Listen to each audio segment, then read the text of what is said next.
కార్యక్రమంలో పాల్గొన్న కార్మిక సోదరులందరికీ నా నమస్కారాలు. చాలామంది వ్యక్తులు చాలా విషయాలు మాట్లాడారు. ఏనాడైతే కాంగ్రెస్ ప్రభుత్వం రాష్ట్రంలో వచ్చిందో ఒక దిక్కు రాష్ట్రం దివాలా, ఒక దిక్కు సింగరేణి కార్మికులందరికీ సింగరేణి సంస్థ కూడా మనుగడకు ముప్పు వచ్చిన సందర్భాలు. అందులో ముఖ్యంగా సింగరేణి కార్మికులకు ప్రధానంగా ఆనాడు కేసీఆర్ గారు తెచ్చిన కారుణ్య నియామకాలు, ఆనాడు మనం ప్రభుత్వం ఉన్నప్పుడు దాదాపు పెద్ద ఎత్తున మెడికల్ బోర్డు పెట్టి ఎందరికో ఉద్యోగాలు వచ్చిన సందర్భాలు.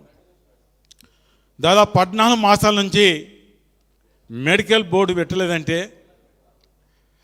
ఒక సందర్భంలో యావత్ కార్మిక లోకం ఒక దిక్కు యాజమాన్యంపై, ఒక దిక్కు ఏఐటీస్పై, ఒక దిక్కు ఐఎన్టీస్పై ఉగ్ర రూపం చూపెట్టాలి కార్మికులు. కానీ చూపిస్తలేరు. మెడికల్ బోర్డు అయి వాళ్ళకు ఉద్యోగాలు ఇవ్వలేదు. మెడికల్ బోర్డు పెట్టక మాకు ఉద్యోగాలు వస్తాయనే ఆశతున్న కూడా ముందు పడతలేరు. అసలు ఎటు పోతుంది ఆనాడు ఉత్సవం? ఇవాళ ఎక్కడ పోతుంది కార్మికులకానికి? అది ఒకసారి మనం అందరినీ ఎంకరేజ్ ఇవ్వాల్సిన బాధ్యత మనపై ఉంది. చాలా సందర్భాలు చేసినప్పటికీ నా సూచనల్లా గౌరవ అధ్యక్షులకి చాలా సందర్భాలు చేశారు. మెడికల్ బోర్డు ఖచ్చితంగా పెట్టాలని ఒక డేట్ మనం నిర్ణయం తీసుకొని అన్ని మైండ్ల మీద నిరసన కార్యక్రమం, బ్లాక్ బ్యాచెస్ ఏదో ఒకటి మొత్తం ఎంటైర్ ఒకే రోజు పెట్టే కార్యక్రమం మనం పెట్టుకోవాలి. అదే కాకుండా ప్రభుత్వం చేయలేకపోతుంది, ఐఎన్టీసీ ఏఐటీసీ చేయలేకపోతుంది. అన్ని మైండ్ల మీద మనం పోస్టర్ తీయాలి. ఇందాకనే రమణారెడ్డి గారు చెప్పారు, మన ఎక్స్ఎమ్మెల్యే గారు. ఇది ఒక డేట్ పెడితే దాని తర్వాత అవసరమైతే ఇందాక పెట్టారు, మళ్ళీ కూడా ఇక్కడ హెడ్ ఆఫీస్ గారు కూడా మన కార్యక్రమం పెట్టాలి. ఆ సందర్భంలో వారికి ఏర్పడుతుంది, కార్మికులు మన మీద ఒక నమ్మకం ఏర్పడుతుంది. మన కోసం ఏదైతే తెలంగాణ బొగ్గని కార్మిక సంఘం ఈ కార్యక్రమం చేసింది అనేది మన మీద విశ్వాసం కలుగుతుంది.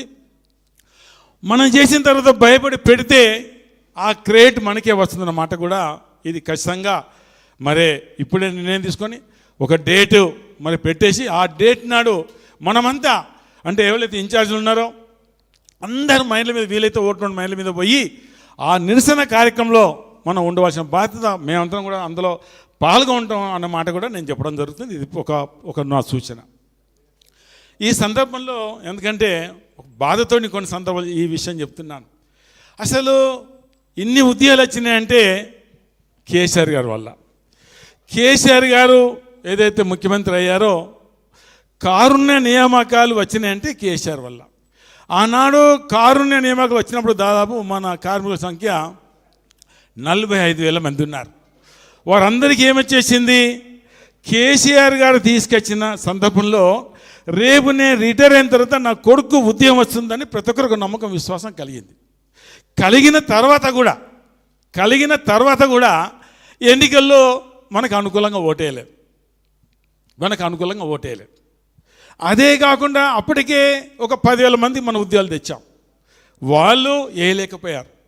అదే కాకుండా మన ప్రభుత్వం వచ్చిన కొత్తలో 3,200 మంది ఫిట్ అయిన వాళ్ళు మళ్ళీ వాళ్ళను ప్రభుత్వం రాకముందు నెలకు 30 మంది చొప్పున తీసుకున్నారు. నెలకు 30 మంది తీసుకున్నారు, సంవత్సరానికి 360 మంది, 3,200 మంది ఉంది.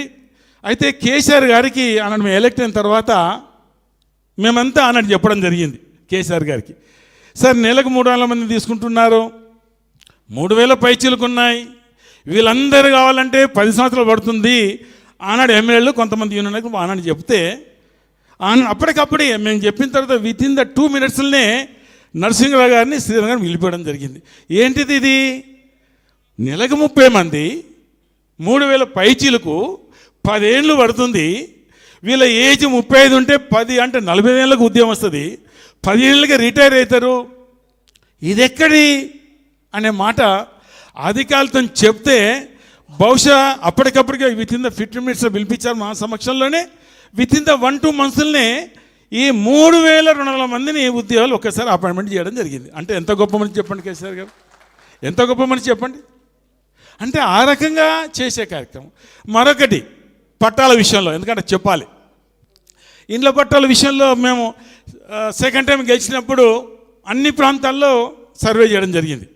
గోదావరి కానీ మా ప్రాంతంలో, గోదావరి కళ్ళేమో 20,000 మందికి పట్టాలు ఇచ్చారు, గంగానగర్ ఆ ప్రాంతంలో. మా ప్రాంతం అంతా, మా జిల్లా అంతా, శ్రీరాంపురం, చెన్నూరు, బెల్లంపల్లి, మా ప్రాంతంలో పట్టాలు ఇవ్వలేదు. మేము బాగా తిరిగాం, అన్ని క్వార్టర్లకు నెంబర్లు వేయించాం. కానీ చివరికి ఏమొచ్చింది, మా ప్రాంతం అంతా సింగరేణి ఫారెస్ట్ ల్యాండ్లో ఉందని మా ప్రాంతంలో పట్టాలు ఇవ్వలేదు. అప్పుడు మళ్ళీ కేసీఆర్ గారు వచ్చిన తర్వాత మంత్రులకు శ్రీరాంపూర్లో మీటింగ్ పెట్టే సందర్భంలో మీ సమస్యలు ఏంటిదని మమ్మల్ని పిలిచడం జరిగింది. నేను కూడా కరీంనగర్ పోయి చెప్పడం జరిగింది. కేసీఆర్ ముఖ్యమంత్రి గారు మా ప్రాంతంలో అన్నాడు, గోదావరి కళ్ళు ఇచ్చా, మా ప్రాంతంలో పట్టాలు ఇవ్వలేదని అన్నారు. ఎందుకు ఇవ్వలేదంటే మా ప్రాంతం అంతా ఫారెస్ట్ అని ఇవ్వలేకపోయారని నేను చెప్పడం జరిగింది. అప్పటికప్పుడే కేసీఆర్ గారు ఐఏఎస్, ఏదైతే ఐపీఎస్ ఆఫీసర్ అందరిని పిలిపించారు, కొంత ఐఏఎస్ పిలిపించారు. ఎందుకు ఇవ్వలేదనే మాట మాట్లాడితే ఫారెస్ట్ ల్యాండ్.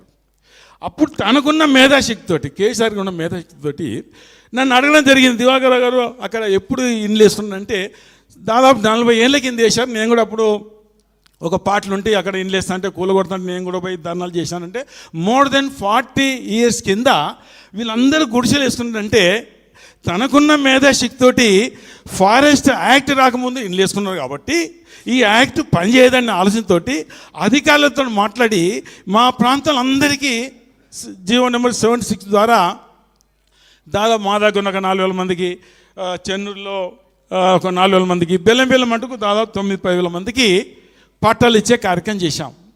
పట్టాలు ఇచ్చే ఈ ముందు ఆ ప్రాంతానికి కనీసం అమ్ముకుంటే 50-60 వేలు పోయేది. మేము పట్టాలు ఇచ్చిన తర్వాత అదే భూమి 15 లక్షలు 16 లక్షలకు పోవడం జరిగింది. ఈ పట్టాలు కూడా మేమంతా ప్రతి ఒక్కరికి మేము ఇచ్చాం, దాదాపు 10-11 సార్లు ఇచ్చాం, ఒక్కోసారి 100 అట్లా. ఇన్నిసార్లు వేసినా కూడా ఆ ఎన్నికల్లో వాళ్ళు కూడా ఓటేయలేకపోయారు. అంటే ఇది బాధ్యత అని చెప్తున్న సందర్భాలు ఇవన్నీ. అప్పుడు వేయలేకపోయారు. గౌరవ హరీష్ రావు గారికి స్వాగతం సుస్వాగతం, పెద్దల హరీష్ రావు గారికి స్వాగతం సుస్వాగతం.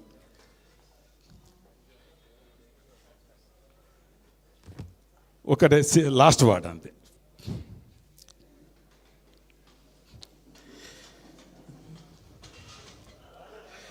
అప్పుడు ఏకున్నా పర్లేదు, కానీ ఇప్పుడు మన వైపు చూస్తున్నారు సింగరేణి ప్రాంతం అంతా. నాట్ ఓన్లీ సింగరేణి ప్రాంతం, తెలంగాణ ప్రాంతం అంతా మన వైపు చూస్తున్నారు. కేసీఆర్ గారు మళ్ళీ రావాలి, కేసీఆర్ గారు మళ్ళీ రావాలనే ఆలోచనతో యావత్తు తెలంగాణ ప్రాంతం ఉంటే సింగరేణి ప్రాంతంలో కూడా ఆనాడు కేసీఆర్ గారు వల్ల కారుణ నియామకాలు వచ్చాయి, ఇంట్లో పట్టాలు వచ్చాయి. మళ్ళీ కేసీఆర్ గారు వస్తేనే మనకు ఈ ఉద్యోగాలు వస్తాయి, సింగరేణి మనుగడ ఉంటుంది అనే భావన ఉన్న సందర్భంలో నేను కార్మికులకు అందరికీ మనవి చేస్తున్నా, దయచేసి మనమంతా రేపు బాయిల మీద కానీ ఈ రకంగా కేసీఆర్ రావాలి, తెలంగాణ బొగ్గని కార్మిక సంఘం గెలవాలంటే మనమంతా ఇప్పటి నుంచే ప్రచారం చేసుకుంటూ పోవాలని